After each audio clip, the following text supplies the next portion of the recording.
Chat's open. It's all good. To kick off today, I'm going to play you a little bit of music if I can get away with it. And if you've heard me explain this before, there is the whole automated thing where, hey, there's my guest. I clicked on the wrong thing. Where the YouTube and Facebook like to do this automated algorithm thing and pull music. So I'm going to play a little bit of this music in the background here and talk a little bit. What I want you to see is Evelyn there singing. And you can hear that song. So you might have heard this wonderful song because it's getting some great airplay. And let's see, I will back out of that and hopefully they won't shut me down on with the automated stuff. But that's a little bit of introduction. I know it's rough trying to get away with this online. But Lucas and Evelyn Cortazio are my guests today.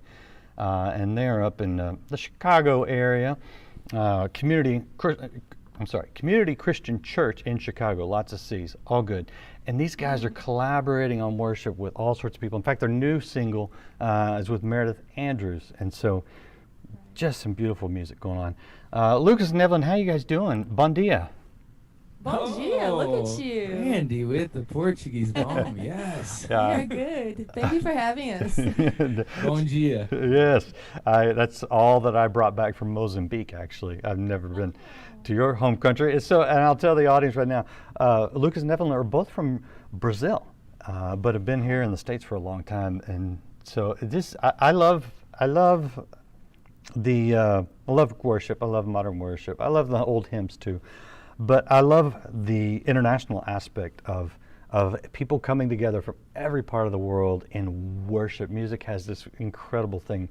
So let's jump into, I don't know, where do you want to start? You want to tell us how you got here or what you're doing right now? Let's just dive in and have a conversation. All right, go ahead. Let's do it. Yeah. Like you said, both of us are from Brazil. We did come with our families at separate times, however. I'll share a little bit of my story until we actually met in Boston, and then Ev can share a little bit of her story as well. But grew up in Brazil at a Baptist church. My father, is a great preacher, teacher. I went to seminary. He was always involved in music. My mom, worship leader, all her life, and involved in the youth of church as well. And my whole family really is very musical. But it was never something I really wanted to do. I had almost every Brazilian kid has a dream of becoming a soccer player, and that was also my dream. And unfortunately, after we moved when I was 14 here in the U.S. in Boston, playing my first high school game, I hurt my ACL, and so that dream kind of just went down the toilet. And it's great that he did, because it led me to this wonderful lady. In Boston, we met at a Brazilian church, and the rest is kind of history after that, but I'd love for her to share a little bit of her story too. Yeah, Evelyn, how'd you arrive on our shores? It was a little similar. Yeah, I was 12 as well. My family, my dad always had the dream of moving to the U.S. So we moved to Boston. We already had family in Boston, so we all moved there. But I did not grow up in a Christian home, so I was kind of introduced to church and Jesus and all of that during that time. But kind of it was very tumultuous, back and forth a couple of times from Boston to Brazil and back. And because my family was not, Christian, I didn't go to church at all during that time. Found my way back to God when I was 20, 21. And that's when I really developed a relationship with Jesus. And then fast forward, 2 years, maybe? Years after, yeah, that's when I met Lucas. I was already a worship leader at the church. I worship led for our young adults and then our adults as well on Sundays. And then he joined. And I like to say I took him under my wing and taught him, Well, okay, That's so what are the odds that two worship singers, and was this in Boston at the time? That's right. At a Brazilian church. Okay, so it was a Brazilian church. Oh, that's interesting. Yeah. We don't actually have those around here. Of course, I'm in Texas, so I do volunteer at our Spanish service, and it tends to be heavily Mexican, Central American. But so there's a Brazilian church in Boston. That's fascinating. There so are many. Really? Yes. huge population of Brazilians. Yes. In Boston, and our family's still there, and Yeah. but that's how we got connected, and started dating, and then tied the knot a year and a half later. Yeah. Had 2 kids, Luke and Levi, who are now 13 and 11, and then decided to look for an English-speaking church, Right. an American church, and Yeah. that's where we found Reunion and got connected there, started serving, planted a second location for Reunion, and got Right. involved in church planting and Exponential Conference and New Thing Network, and there's so much that Yeah. from that tribe that we've learned, and we 6 years ago God called us to move to the center of that tribe here in Chicago. Okay. And yeah, it's been a phenomenal ride, man. Just learning each day. Yeah. So tell me about Chicago, because obviously there's a lot of room for different people from all over, as well as there's some great Christian churches up there.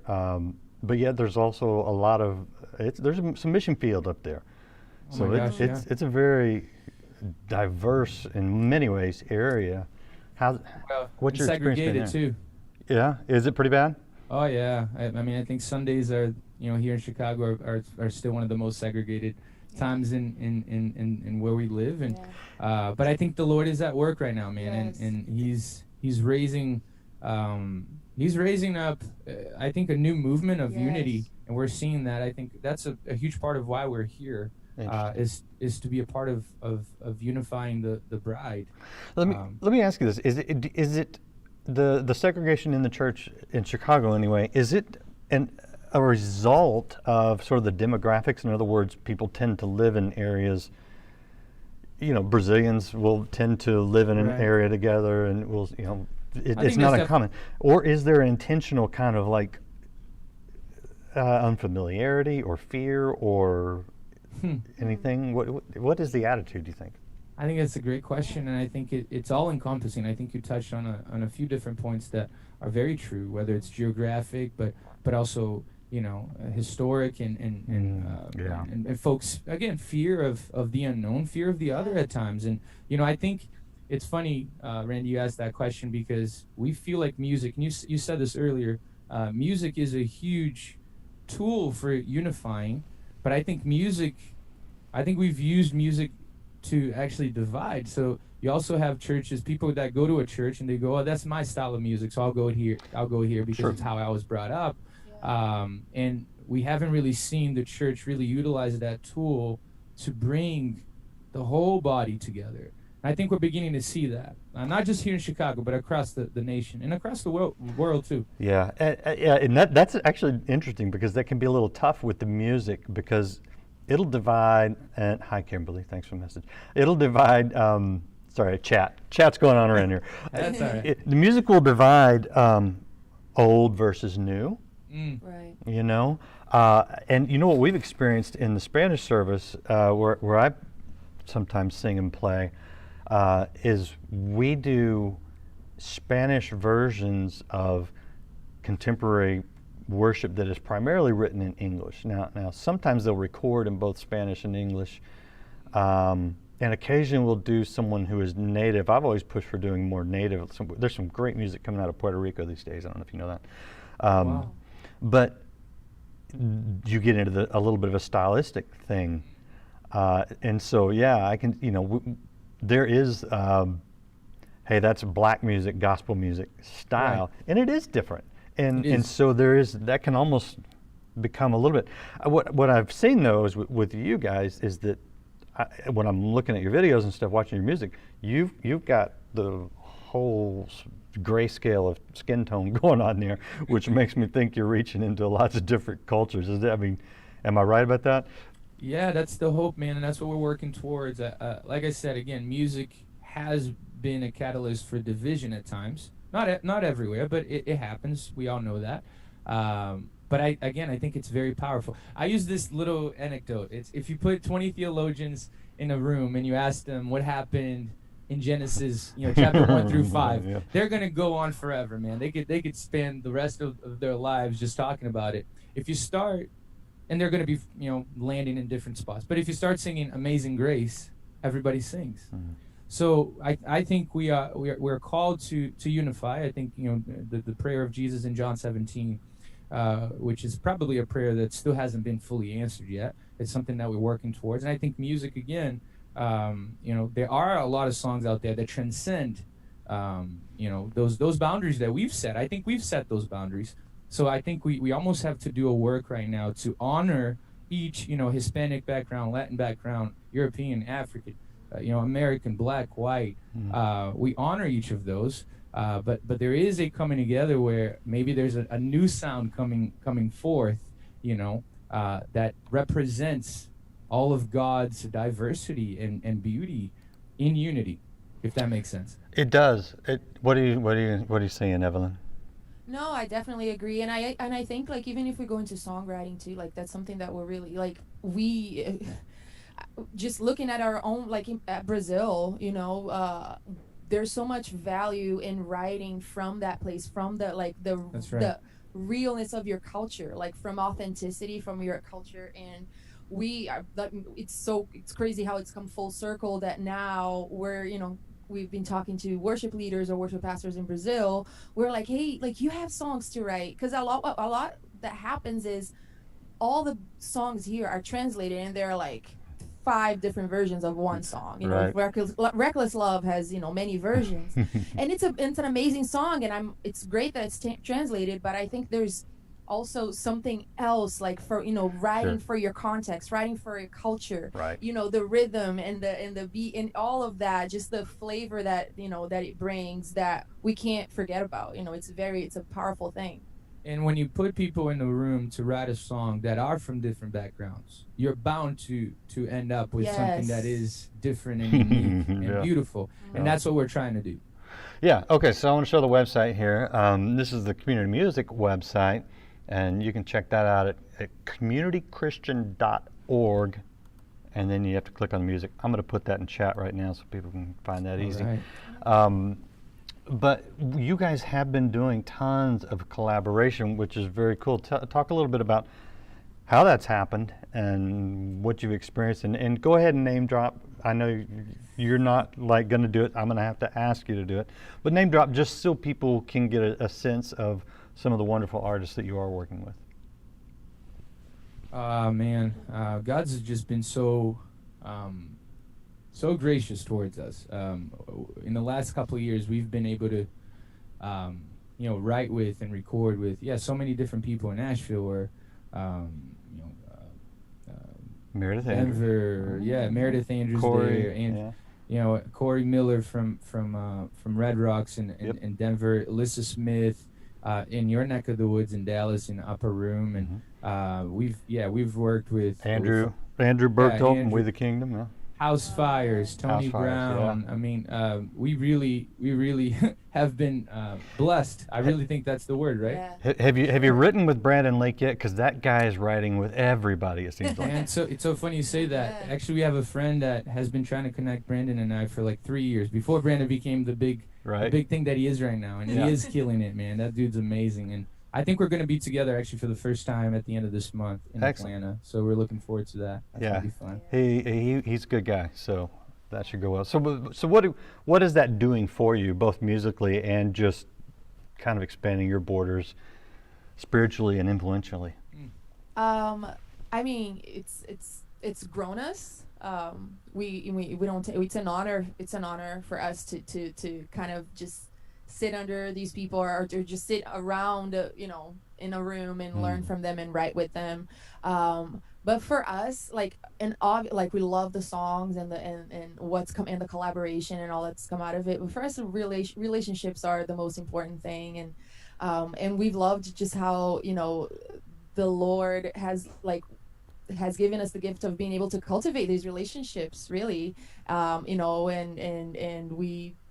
I mean, it's just been such a blessing, such an addition to us to learn for me, like even with Meredith. I mean, I've loved her for a long time, you know, and sung her songs, and to get to write a song and then for her to be on the record with us, and and to learn from her. She's amazing, beautiful heart. Yeah. It's been a gift. Good deal. All right. Did I cut you off?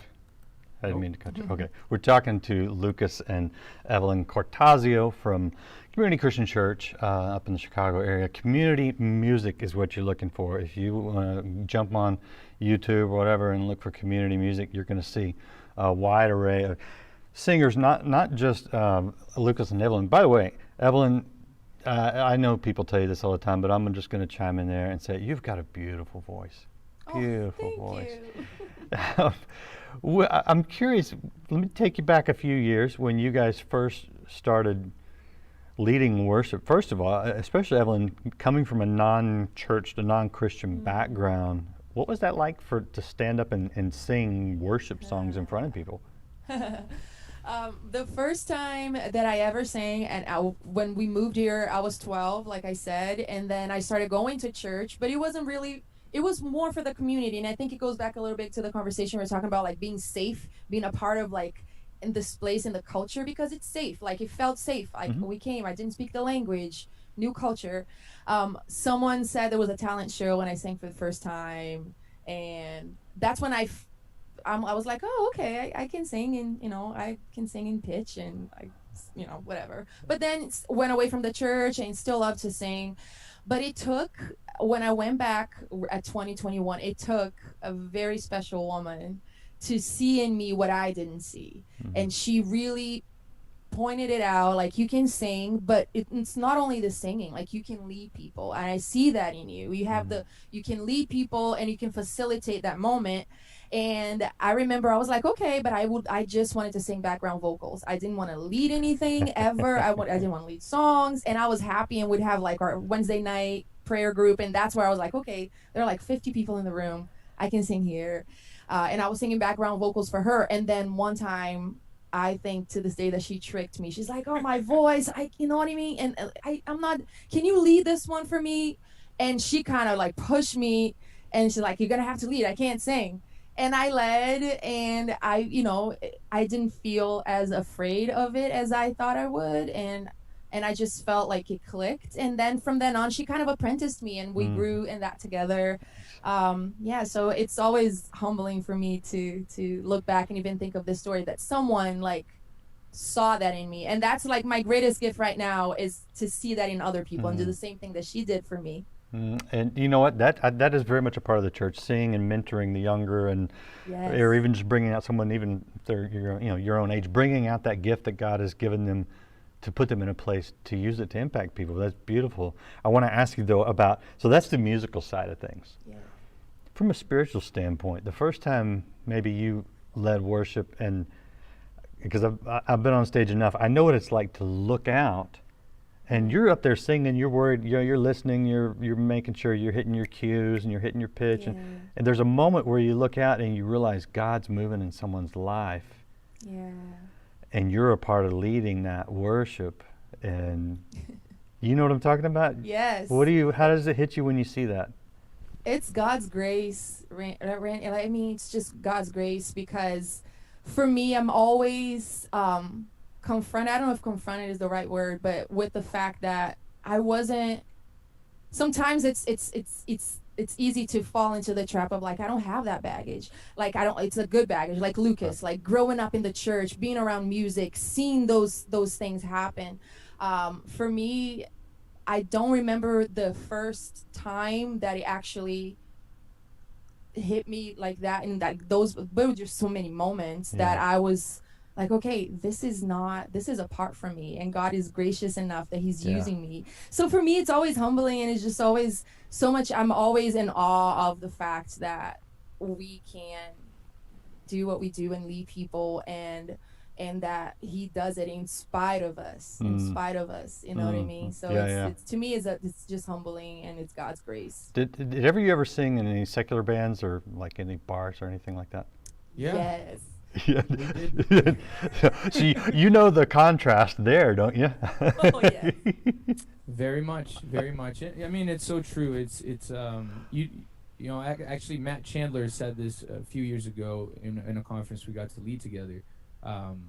He said, all we can do is set up the sails on a ship, right? We can do the work. We can prepare. We can spiritually be prepared. Spiritually go ahead of our congregation during the week and in our quiet times and times of prayer and scripture reading. But that's all we can do. We can't make the wind blow, but we can set up the sails. Yeah. And I think when you're on stage, or whether it's thousands of people in a room or 12 people in a room, you feel those moments when the wind starts to blow, and you go, "Oh my gosh, heaven is invading earth right now," and that is something just beautiful to witness. Yes. Yeah, and it's cool when you go, wow, God let me be a part of that. Yeah. Because you also know, you can sing your heart out and nothing happened.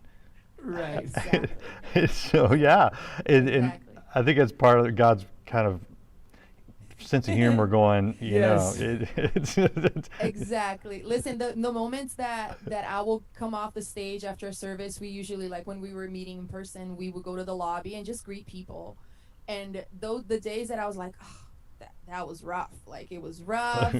Those were the days that people were like so moved, and the Spirit had really, like, they came to us and would say something, at least to me. And I know you've experienced this a lot of times.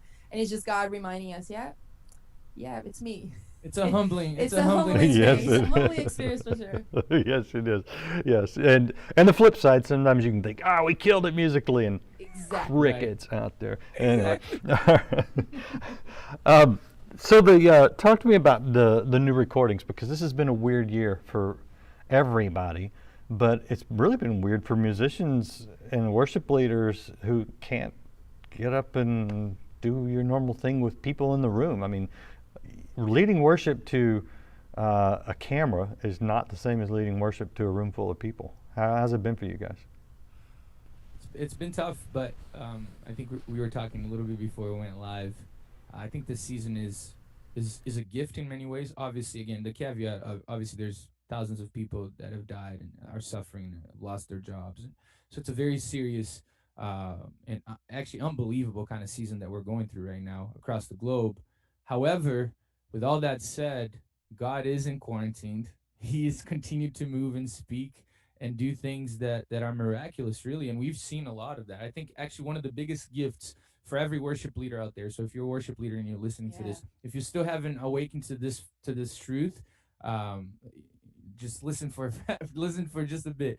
I think God's reminding worship leaders out there, Andy, like ourselves, that there is an audience of one, and we at times have lost touch of that reality, and we are actually on stage playing for people instead of ministering to the one true God. And that's our calling. First and foremost is to minister to him. And as we do that, I feel like we're also called to invite people into that experience. So I think right now it's almost like training ground again for all of us, going, how do you really do this without people in the room to like sing alongside you and give back energy and all that stuff? We all miss those things, but I think those can drown out that priority number one, which is to minister to the Lord. So I think that's been a gift. It's been a gift to us for sure, and to our team here locally. And in conversations with other worship leaders, we're seeing that pop up more times than not. You know what's great about that is you don't have to be a worship leader to enter into that. Yes. You can be the worst singer in the world, vocally. You may not have any musical background, but That's right. what you're talking about is what God wants all of us to enter into. And as we're quarantined, the privacy of your home can be a very safe place because you don't have to sing in front of people. Exactly. That's right. As someone who does this professionally, I'll use air quotes there, how do you get there? In other words, that the worship thing is a whole separate kind of thing scripturally. I mean, it's in Revelation, the angels, there's this singing, all the way from Psalms through everything. There's something. How do you see that giving our worship to God as being in a way that anybody could do it? Well, I think we have to first detach music from worship, and that's a huge conversation. So I don't know that we have time to talk about that today holistically, but I think it's actually very, very simple. We see there's two interactions, or actually one interaction between Jesus, the woman on the well, where he's kind of repainting the picture of what worship really is. It used to be sacrifice. We got to remember that. It wasn't necessarily just singing. It was sacrificial, sacrifices of bulls and cattle, and it happened once a year. And so in this little conversation between Jesus and the woman on the well, he's going, no, there's a time coming, and it's actually here now where true worshipers will worship the Father in spirit and truth. And I think that little phrase right there is, there's so much to unpack, beginning with true worshipers, meaning there are false worshipers out there, or we can be false worshipers. And then he dives into, the word ruah in the Hebrew, but actually pneuma in the Greek, which is spirit, which is translated to wind and breath. And we really, as worship pastors, we hang on to the breath one, and we tend to invite our folks into this reality of worshiping the Father with every breath. Who owns this breath right here? Is it me? Do I own it? Do I have complete control of this breath? Or have I surrendered this very breath to the one that gave me the breath in the first place? I think Paul takes that on later in Romans 12, and he builds on that, and he uses the paradigm of the time, and he says, if worship is sacrifice, then you are the living sacrifice, which I think if you live today, he would say, be living songs. Your worship is to be a song that is alive, that is playing as you walk out of your house, and it plays, and it's a beautiful sound when your neighbors hear it, when you smile at them and you treat them well. So I think, again, it's holistic, and it's a big conversation for us, but unless we detach music from worship, instead of being the only way to worship, but a part of worship, then it becomes really tough to actually go, hey, you don't know how to sing, but you're called to worship. How do you do it then? You know what I mean? So it's we feel like God has been, that's one of our callings, is to really help our local church to reshape that culture of worship and what it really looks like to be a true worshiper of the Father. Yeah, that's good. More than just singing a song, but every breath, breath, man. Which is tough to do. So in that, just to wrap it up, the questions that we should be asking is less like how do we worship, or where do we worship, or when do we worship, but it probably sounds better if we asked, who are we actually worshiping right now, or what? Who or what are we worshiping? And I just personally speaking, I worship myself all the time, and it's idolatry. I put myself on the throne. I put myself in the center, and I can't do that. That is idolatry. Wow. Okay. Well, we're talking to Lucas and Evelyn Cortazio, not just worship leaders, but evidently there's a pastor going on right there in Lucas, because there are some sermons needing to come out. My goodness. Yeah. Pump the brakes on that. Oh, no. You just be open to whatever God wants to do, because that's right. Amen. One thing I have been around are a lot of preachers, and you can tell when God's shaking somebody, using somebody. So he's doing that with you guys. Anything that I'm missing before? I want to show a little bit of music here as we wrap things up, but I want to give you the opportunity if there's anything I missed that you want to say. I appreciate you guys a lot. Anything? Oh, we appreciate you. We appreciate you so much. No, you're good. When the dates start happening again, they can check out the website, I guess, and see. That's right. Yep. Yeah, I mean, follow us on Instagram if you want to. That's probably the best place to connect, keep up with us, community music. We're working on new music right now. We're excited to release that to everybody. Maybe the last thing that I would want to say is just to encourage the church out there. It is a tough time that we're going through right now, but it isn't over.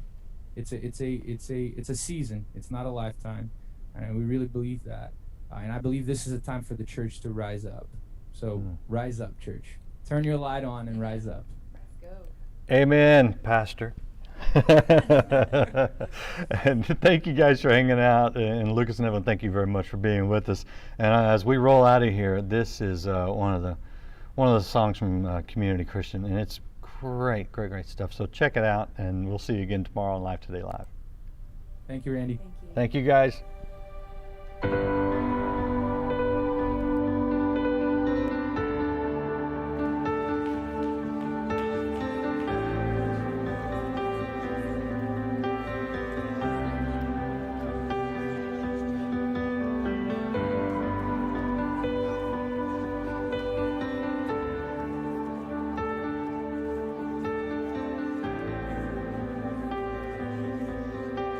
Every voice